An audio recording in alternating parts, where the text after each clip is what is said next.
হরে কৃষ্ণ। প্রিয় দর্শক বন্ধুগণ, আজ আমরা শুনব যথাযথ শ্রীমদ্ ভাগবত গীতা থেকে প্রকৃতি পুরুষ বিবেক যোগ, শ্লোক নম্বর 15। সর্বেন্দ্রিয় গুণাভাসং সর্বেন্দ্রিয় বিবর্জিতম আসক্তং সর্বভূতশ্চৈব নির্গুণং গুণ ভক্তৃশ্চ। পরমেশ্বর ভগবান যদিও সমস্ত জীবের সমস্ত ইন্দ্রিয়ের আধার, কিন্তু তা বলে তাদের মতো জড় ইন্দ্রিয় তার নেই। প্রকৃত পক্ষে জীবাত্মার চিন্ময় ইন্দ্রিয় আছে, কিন্তু বদ্ধ অবস্থায় তারা এই জড় গুণের দ্বারা আচ্ছাদিত। তাই জড়ের মাধ্যমে চেতন ইন্দ্রিয়ের কার্যকলাপ প্রকাশ হতে দেখা যায়। পরমেশ্বর ভগবানের ইন্দ্রিয়গুলি এই রকম আচ্ছাদিত নয়। তার ইন্দ্রিয়গুলি অপ্রাকৃত এবং তাই তাদের বলা হয় নির্গুণ। গুণ হচ্ছে প্রকৃতির বৃত্তি, কিন্তু ভগবানের ইন্দ্রিয়গুলি এই জড় আবরণ থেকে মুক্ত। আমাদের হৃদয়ঙ্গম করতে হবে যে তার ইন্দ্রিয়গুলি ঠিক আমাদের মতো নয়। আমাদের সমস্ত ইন্দ্রিয়জাত কর্মের উৎস যদিও তিনি, কিন্তু তার ইন্দ্রিয়গুলি দিব্য ও কলুষমুক্ত। সেই কথা শ্বেতাশ্বরতর উপনিষদে অপানিপাদ যবনগ্রহিতা এই শ্লোকে খুব সুন্দরভাবে বর্ণিত হয়েছে। পরমেশ্বর ভগবানের এই জড়জাগতিক কলুষমুক্ত কোনো হাত নেই, কিন্তু তবুও তার হাত আছে এবং সেই হাত দিয়ে তিনি তার সেই উদ্দেশ্য উৎসর্গকৃত সমস্ত নৈবেদ্য গ্রহণ করেন। এটি হচ্ছে এই বদ্ধ জীবাত্মা ও পরমাত্মার মধ্যে পার্থক্য। ভগবানের জড় চক্ষু নেই, কিন্তু তার চক্ষু আছে। তা না হলে তিনি দেখতে পান বা কি করে? তিনি অতীত, বর্তমান ও ভবিষ্যৎ সব কিছু দেখতে পান। তিনি সমস্ত জীবের হৃদয়ে বিরাজ করেন এবং অতীতে আমরা কি করেছি, এখন আমরা কি করছি এবং আমাদের ভবিষ্যতে কি হবে তা তিনি সবই জানেন। ভাগবত গীতাতে সেই কথা প্রতিপন্ন হয়েছে। তিনি সব কিছু জানেন, কিন্তু তাকে কেউ জানে না। শাস্ত্রে বলা হয়েছে যে ভগবানের আমাদের মতো পা নেই, কিন্তু তিনি সর্বত্র মহাশূন্যে বিচরণ করতে পারেন, কারণ তার পা অপ্রাকৃত। পক্ষান্তরে বলা যায় যে ভগবান নির্বিশেষ নন, নিরাকার নন, ব্যক্তিত্বহীন নন। তার চোখ আছে, পা আছে, হাত আছে এবং সব কিছুই আছে। যেহেতু আমরা ভগবানের বিভিন্নাংশ, তাই আমরাও এই সমস্ত অঙ্গগুলি অর্জন করেছি, কিন্তু তার হাত, পা, চোখ ও ইন্দ্রিয়গুলি কখনোই এই জড়া প্রকৃতির দ্বারা কলুষিত হয় না।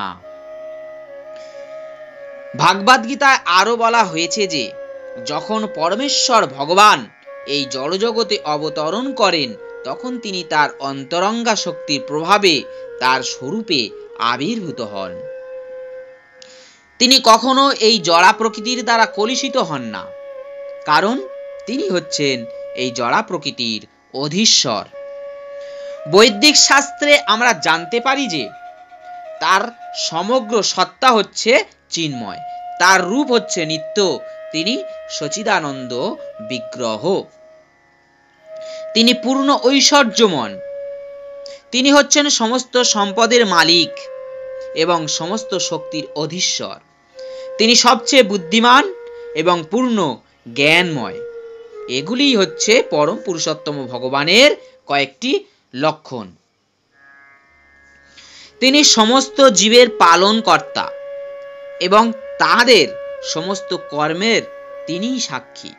বৈদিক শাস্ত্র থেকে আমরা জানতে পারি যে এই পরমেশ্বর ভগবান সর্বদাই জড়াতীত। আমরা যদিও তার মস্তক, মুখমণ্ডল, হস্ত অথবা পদ দেখতে পাই না, তবুও তার এগুলি আছে এবং আমরা যখন চিন্ময় স্তরে উন্নীত হই, তখন আমরা এই ভগবানের রূপ দর্শন করতে পারি। এই জড়জগতের সংস্পর্শে আসার ফলে যেহেতু আমাদের ইন্দ্রিয়গুলি কলুষিত হয়ে পড়েছে, তাই আমরা তার রূপ দেখতে পাই না। সেই জন্য নির্বিশেষবাদীরা, যারা এখনো এই জড়গুণের দ্বারা প্রভাবিত হয়ে রয়েছে, তারা পরমেশ্বর ভগবানকে জানতে পারে না। বহিরাতশ্চ ভূতানামশ্চরং চরমেবশ্চ সূক্ষ্ণাতত্ত্ব বিদ্যজ্ঞং দুরাস্তাং চান্তিকে চ তৎ। বৈদিক শাস্ত্র থেকে আমরা জানতে পারি যে পরমেশ্বর ভগবান নারায়ণ প্রতিটি জীবের অন্তরে ও বাহিরে বিরাজ করছেন। তিনি চিন্ময় ও জড় উভয় জগতে রয়েছেন। যদিও তিনি অনেক অনেক দূরে, তবু তিনি আমাদের অতি নিকটেই। এগুলি হচ্ছে বৈদিক শাস্ত্রের বর্ণনা।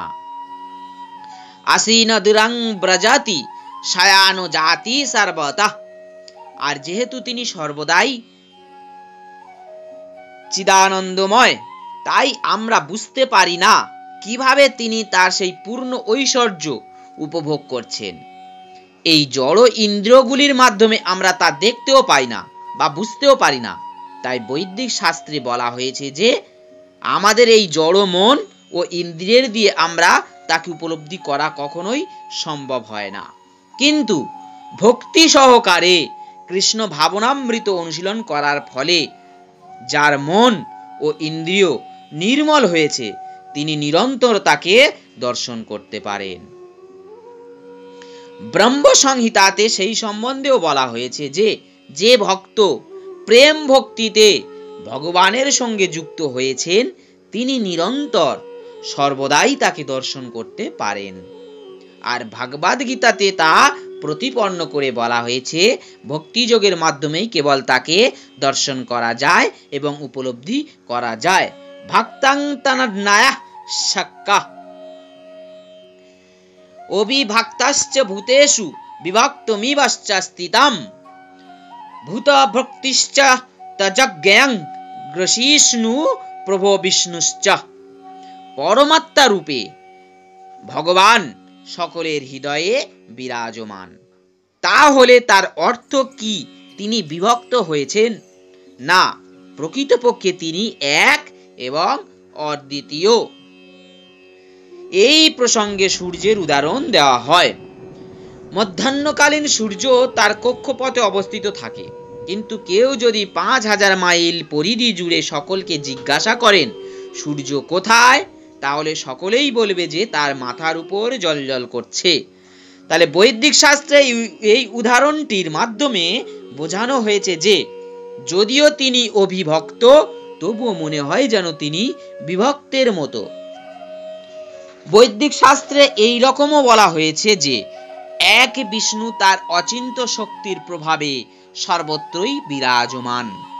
ঠিক যেমন সূর্য অনেক জায়গায় অনেকের কাছে প্রভাবিত হয়, আর পরমেশ্বর ভগবানও যদিও সমস্ত জীবের পালনকর্তা, প্রলয়কালে তিনি সবকিছু গ্রাস করেন, সেই কথা একাদশ অধ্যায়ে প্রতিপন্ন করা হয়েছে। যখন ভগবান বলেছেন যে কুরুক্ষেত্রের যুদ্ধে সমবেত সমস্ত যোদ্ধাদের গ্রাস করবার জন্য তিনি এসেছেন, তিনি আরো বলেছেন যে কাল রূপে তিনি গ্রাস করেন, তিনি বিনাশকর্তা, সকলকে তিনি ধ্বংস করেন। সৃষ্টির সময় তিনি সবকিছুই তাদের আদি অবস্থা থেকে বিকাশ সাধন করেন এবং বিনাশের সময় তিনি তাদের গ্রাস করেন। বৈদিক শ্লোকে সেই সত্যকে প্রতিপন্ন করে বলা হয়েছে যে তিনি সমস্ত জীবের উৎস এবং আশ্রয়। সৃষ্টির পরে সবকিছুই তার সর্বশক্তিমত্তাকে আশ্রয় করে স্থিত এবং বিনাশের পরে সবকিছুই আবার তার মধ্যে আশ্রয় নিতে তার কাছে ফিরে যায়। সেই সম্বন্ধে বেদে বলা হয়েছে যতাবাহ ইমানি ভূতানি জায়ন্তে যেন যতানি জীবন্তি যত প্রজান্তাভিক সংবৃশন্তি তদ ব্রহ্মতাদ বিজিজ্ঞাসব্যঃ জ্যোতিষামপি তজ্জেতিস্ততম পরমুচ্যতে জ্ঞানাঙ্গমম হৃদি সর্বস্ব বিষ্ঠিতম। পরমাত্মা বা পরম পুরুষ ভগবান হচ্ছেন সূর্য, চন্দ্র, নক্ষত্র আদি সমস্ত জ্যোতিষ্কের জ্যোতির উৎস। বৈদিক শাস্ত্র থেকে আমরা জানতে পারি যে এই চিৎ জগৎকে আলোকিত করার জন্য সূর্য অথবা চন্দ্রের প্রয়োজন হয় না, কারণ সেই জগৎ পরমেশ্বরের জ্যোতিতে উদ্ভাসিত। এই জড়া প্রকৃতিতে সেই ব্রহ্মজ্যোতি বা ভগবানের দেহ নির্গত রশ্মিচ্ছটা এই জড়া প্রকৃতির মহত্তত্ত্বের দ্বারা আচ্ছাদিত। তাই এই জড় জগৎকে আলোকিত করবার জন্য সূর্য, চন্দ্র ও বৈদ্যুতিক শক্তি আদির প্রয়োজন হয়, কিন্তু চিৎ জগতে তাদের কোনো প্রয়োজন হয় না। বৈদিক শাস্ত্রে স্পষ্টভাবে উল্লেখ হয়েছে যে তার জ্যোতিচ্ছটায় সবকিছুই উদ্ভাসিত। তাই এটি স্পষ্টভাবে বোঝা যায় যে তিনি এই জড় জগতে অবস্থান করেন না, তিনি অবস্থান করেন চিৎ জগতে, যা এই জগৎ থেকে অনেক অনেক দূরে চিৎ কালেই অবস্থিত। বৈদিক শাস্ত্রে সেই সম্বন্ধে বলা হয়েছে আদিত্য বর্ণাং তামাশাঃ পরস্তাৎ। তিনি সূর্যের মতো নিত্য জ্যোতির্ময়, কিন্তু তিনি এই তমসাচ্ছন্ন এই জড় জগৎ থেকে বহু বহু দূরে রয়েছেন। তার জ্ঞান দিব্য। বৈদিক শাস্ত্রে বলা হয়েছে যে ঘনীভূত দিব্য জ্ঞান হচ্ছে এই ব্রহ্ম, যিনি চিৎ জগতে ফিরে যেতে আগ্রহী তাকে সকলের হৃদয়ে বিরাজমান পরমেশ্বর ভগবান দিব্য জ্ঞান দান করেন। এটিকে বৈদিক মন্ত্রে বলা হয়েছে তং হ দেব মহাত্ম বুদ্ধি প্রকাশং মুমুক্ষৈবং শরণং প্রপদ্যই। কেউ যদি মুক্তির আকাঙ্ক্ষা করে তাহলে তাকে অবশ্যই পরম পুরুষোত্তম ভগবানের কাছে আত্মসমর্পণ করতে হবে। পরম জ্ঞানের চরম উদ্দেশ্য সম্বন্ধে বৈদিক শাস্ত্রে বলা হয়েছে তমেব বিদিত্তাতি মৃত্যুমেতি। কেবলমাত্র তাকে জানার ফলেই মানুষ জন্ম মৃত্যুর সীমানা অতিক্রম করতে পারে। পরম নিয়ন্তা রূপে ভগবান সকলের হৃদয়ে অবস্থান করছেন। তার হাত পা সর্বত্রই রয়েছে, কিন্তু জীবাত্মা সম্বন্ধে সেই কথা বলা যায় না।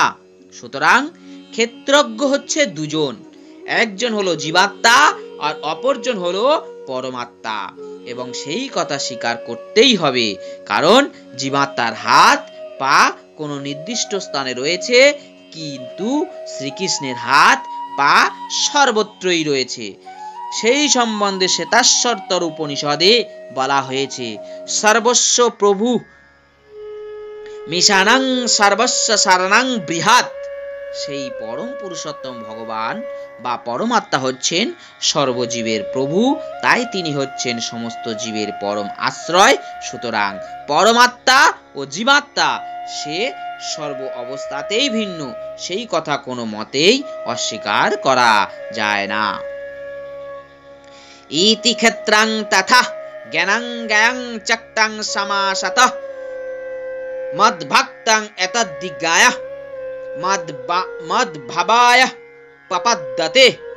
এভাবেই ক্ষেত্র, জ্ঞান ও জ্ঞেয় এই তিনটি তত্ত্ব সংক্ষেপে বলা হলো। আমার ভক্তই কেবল এই সমস্ত বিদিত হয়ে আমার ভাব লাভ করেন। ভগবান এখানে ক্ষেত্র অর্থাৎ শরীর, জ্ঞান ও জ্ঞেয় এই তিনটি তত্ত্বের সংক্ষিপ্ত সার বর্ণনা করেছেন। এই জ্ঞান হচ্ছে তিনটি বিষয়ের, একটি হলো জ্ঞাতা, আরেকটি হলো জ্ঞাতব্য, আর তৃতীয় হলো জ্ঞান। জ্ঞান হচ্ছে আহরণের পন্থা, মুক্তভাবে এদের বলা হয় বিজ্ঞান। ভগবানের অনন্য ভক্ত সরাসরিভাবে শুদ্ধ জ্ঞান উপলব্ধি করতে পারেন, কিন্তু অন্যদের পক্ষে এই জ্ঞান লাভ করা কখনোই সম্ভব নয়। অদ্বৈতবাদীরা বলে থাকেন যে পরম স্তরে এই তিনটি বিষয় এক হয়ে যায়, কিন্তু ভগবদ ভক্তেরা সেই কথা কখনো স্বীকার করে না। জ্ঞান এবং জ্ঞানের বিকাশের অর্থ হচ্ছে কৃষ্ণ ভাবনামৃতের আলোকে নিজেকে উপলব্ধি করা।